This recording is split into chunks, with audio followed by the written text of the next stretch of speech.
ఒక్క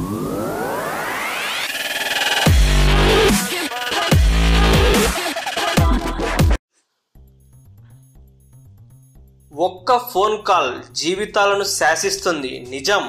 ఇది ఎంతో మంది పరిశోధకులు చెబుతున్న మాట. ఎవరైతే బాగా మానసిక వేదనకు గురై తీవ్ర మనస్తాపానికి లోనై ఆత్మహత్యకు పాల్పడదామనే ఆలోచన వస్తుందో వాళ్ళు చనిపోయే ముందు వాళ్లకు ఇష్టమైన వాళ్లకు ఫోన్ చేసి స్వయంగా కలిసి మాట్లాడాలని భావిస్తారట. ఆ సమయంలో వివిధ కారణాల వల్ల అవతలి వాళ్ళు స్పందించకపోవడంతోనే ఈ ప్రపంచంలో చాలా ఆత్మహత్యలు జరుగుతున్నాయని నివేదికలు చెబుతున్నాయి. సిల్క్ స్మిత ఆత్మహత్యను గమనిస్తే కూడా ఇలాగే జరిగిందని అనిపించక మానదు. వడ్లమూడి విజయలక్ష్మిగా ఉన్న తన పేరుని సిల్క్ స్మితగా మార్చుకుని హీరోయిన్లకు దీటుగా ఎన్నో కష్టాలను నోడ్చి వ్యాంపు క్యారెక్టర్లు వేసిన హీరోల క్రేజ్ కు ఏమాత్రం తీసిపోని విధంగా అభిమానులను సొంతం చేసుకుంది. చూసి చూడనట్లు వ్యవహరించాల్సిన సినీ పరిశ్రమలో వేసింది వ్యాంపు క్యారెక్టర్లైన ఆత్మాభిమానంతో పాటు పట్టుదల.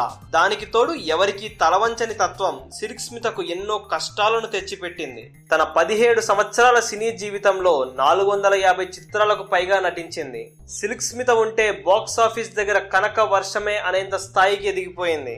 ఒకానొక సందర్భంలో ఒక షూటింగ్ జరుగుతున్నప్పుడు కేవలం ఒక బిస్లరీ వాటర్ బాటిల్ కోసం 2 గంటల షూటింగ్ ఆపిందంటే ఆమె సినీ పరిశ్రమలో ఎంతటి శాసించే స్థాయికి ఎదిగిందో అర్థమవుతుంది. అలా స్టార్ స్టేటస్ ను అనంతి కాలంలోనే సంపాదించి కొద్ది కాలంలోనే కోట్ల డబ్బులు సంపాదించిన సిల్క్ స్మిత సినిమాలకు నిర్మాతగా వ్యవహరించి కొంత, మరికొన్ని స్వయంకృతాభిదాదాల వల్ల, మరికొన్ని తప్పిదాల వల్ల కొంత డబ్బుని పూర్తిగా పోగొట్టుకుంది. దీంతో అప్పుల ఊబిలో చిక్కుకుపోయింది. దానికి తోడు ప్రేమలో విఫలమవ్వడం, బి గ్రేడ్ సినిమాల్లో నటించమని ఆ మాఫియా నుండి ఒత్తిడి పెరగడం, ఇలా ఒకదానితో ఒకటి పోటీ పడి సిల్క్ స్మితని సమస్యల సుడిగుండంలోకి నెట్టివేశాయి. సిల్క్ స్మిత అందం కోసం ఎంతో మంది వెంపర్లాడేవారు. కానీ ఆమె ఆర్థిక ఇబ్బందుల్లో ఉందని తెలిసినప్పుడు ఎవరు అటువైపు కన్నెత్తి కూడా చూడలేదు. ఆత్మహత్య చేసుకున్న ముందు రోజు రాత్రి తన సన్నిహితులైన నటి అనురాధ, కన్నడ నటుడు రవిచంద్రన్ కు ఫోన్ చేశారు. రవిచంద్రన్ ఎక్కడో షూటింగ్ లో బిజీగా ఉండి ఆమెతో ఫోన్ లో మాట్లాడలేకపోయారు. నటి అనురాధ